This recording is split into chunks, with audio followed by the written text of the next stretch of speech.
I gotta warn you. Yeah. If you're gonna meet a Persian girl, like been there, done that. Yeah. No. Why wouldn't a Persian family embrace me? Oh God, you? Yeah. Go ahead. I'll bring him a copy of my movie. Knock yourself out. I remember, I used to not have very good judgment. And that's changed? Yeah. Okay. And so, when I was at Stephen S. Wise, it was this like really beautiful Persian family, and I got on really well with them, and I had this dream that I was going to marry their daughter. Okay. And so I was like, I was talking to the father, and he says, "What are you working on these days?" And I said, "Oh, I'm writing a book on the history of sex and film." He said, "Oh, I'd like to see that." So I gave him a copy that I was working on, and I didn't know, ever since then, like, my relationship with that family just, like, really took a hit. I wonder why that was. That's I'm gonna have to think about that, why that possibly could have happened. Hey, let's ask Talmud 123.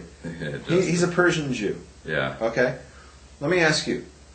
If you went to his house, right? You came over to his house. Yeah. Would his family embrace Levi or not? Well, not if you're implying that Justin and I had any sort of improper relationship. Like, no, they wouldn't go for that. But just Levi. Well, let's find out what. I'll get to liberal world. I know what he's talking about. Well, what? Yes or no? Would your mom, Justin? Would your mom? My mom would think he's weird because he's a middle-aged man. Yeah. Well. Yeah. You know what? You saw that he did the show with me, right? Yeah. Right after the show ended, right? His mom's on the phone. Yeah. On his phone. His mom she goes, "Let me speak to him." So I'm on the phone talking to his mom, and she's like giving me like a whole spritz on the phone. She was like, "How can you be a rabbi and talk the way you do? How can you be a rabbi and be a comedian at the same time? I don't understand how you can be both." You know, and I said, "Okay, so she's Persian." I'm sorry, I haven't gotten that yet. So I haven't even met her, but I got a whole spritz on the phone, you know. So,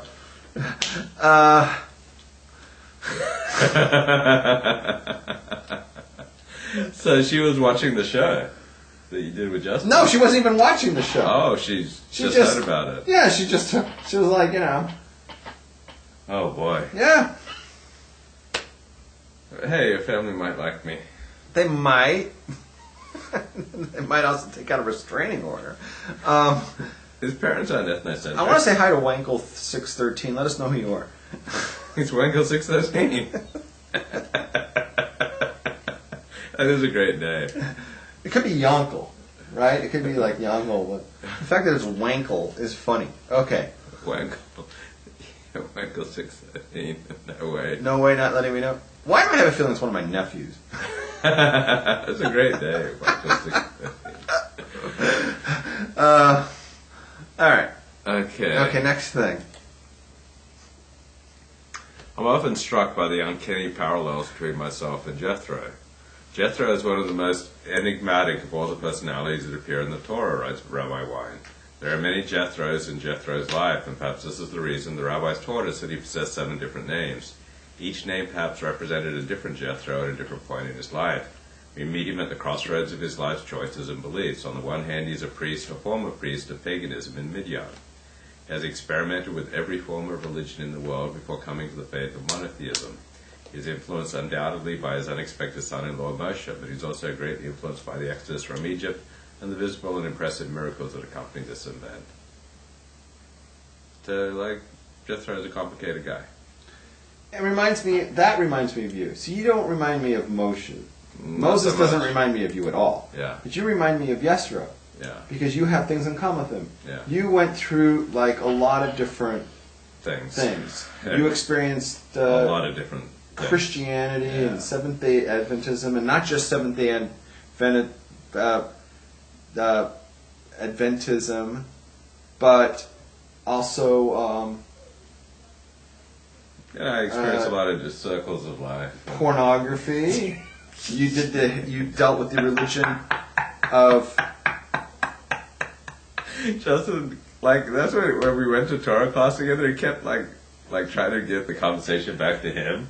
Like the rabbi's trying to teach, from Pirkei Avos. Yeah. And Justin says, yeah, but, how is that like me? What do I remind you of? So now in the chat room, Justin's saying, I remind you guys of from the Torah and liberal world savior says Balaam's ass. That's not nice. Okay. It's funny though. Now, what was I saying before? That I don't remind you of Moses. You remind me of, because you not only went through pornography and Seventh-day Adventism, but like a wacky offshoot of Seventh-day Adventism as well. So you've been on both ends of that. Yeah. And you also been through the religion. I was with David Koresh. Yes, you had many wives. I was firing at the ATF. You had 7 wives when you were Mormon, as yeah. a Mormon. And then you went through the heretical religion of Reform Judaism. And Dennis Pragerism. Big into yoga. Oh, you did the yoga thing. I forgot to list that one. I'm really into Dennis. And now you're Alexander technique. Well, that's not a religion. That's just the way that. Let's talk about that for a second. It can be a substitute. How's your business going lately? Well, I made an appointment to meet this famous surgeon here in Los Angeles, and I thought, wow, that's great. I get to give him a free Alexander lesson. This will really, boost my practice. I got 5 minutes with the guy.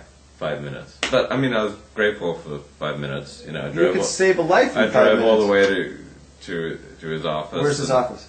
I'm not going to say. I don't want to detail, but I drove all the way there, and then, I got 5 minutes, and it turns out that his cousin is an Alexander teacher in the capital city of this Arab or Middle Eastern country. What? Yeah, I'm not going to be too specific, but, yeah. Interesting. Yeah, like Luke is like Yitro, because Yitro was from Midian, the porn capital of the ancient world, and gave it up. That's right. Yeah. There was something he said earlier, and I was going to get to it, and I forgot what it was. Do you? Koreans. Oh, the Koreans. Yeah, I read articles about this. That the Koreans appreciate, if you will, Talmud because they think it's a source of tremendous wisdom, and they think, that they could become wiser by learning the Talmud. So they're studying Talmud now. Mm-hmm. But here's my thing. Yeah, the Talmud, there is no greater source of wisdom because it's the wisdom of Kadosh Baruch Hu. But here's the problem. Yeah. Without someone to teach it to you, you're going to learn it wrong. Yeah. Because much of it can't be understood. It's written in riddles, and you need to learn it from a Rebbe. You need to learn it from somebody who's already learned it previously, because you can pick it up and you can try to read it, and you will absolutely not have any idea what's going on. Yeah. Take it from Levi. He wakes up at 5:56 every morning. Yeah, I guess the Talmud. And he learns Talmud every day, and he could not learn that on his own. Yeah, with a rabbi. You have to sit down. You have to learn it. Yeah. What are you guys learning right now? I've been under the weather last week, so I haven't been. Oh, is that right? Yeah. Oh, okay. All right. So it's important to write down your observations when you're new to something or someplace, because your observations will often be keener at the beginning than when you become more familiar. So Rabbi Wein writes, Yitro is the ultimate outsider looking in to see Torah and the Jewish people. Many times the outsider sees things more clearly than the insider in a society does. In Yiddish, there is an expression that a temporary guest sees for a mile.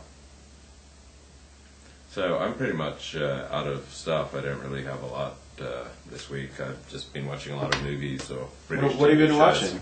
Watching the Foresight saga. I watched a whole bunch of British TV. British TV? Yeah.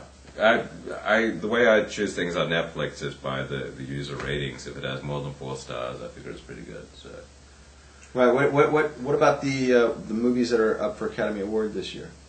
Oh, I got to see all of them because I'm a member of SAG. Right. So they because they extended SAG to porn. I'm a member of the Screen Actors Guild. I got my SAG vouchers, working as an extra. And okay. So what in your opinion, what deserves best movie of the year? The Descendants was very good. I love all movies by Alexander Payne, and yeah, Descendants would be my pick. I also love the one about mixed martial arts, the brothers fighting.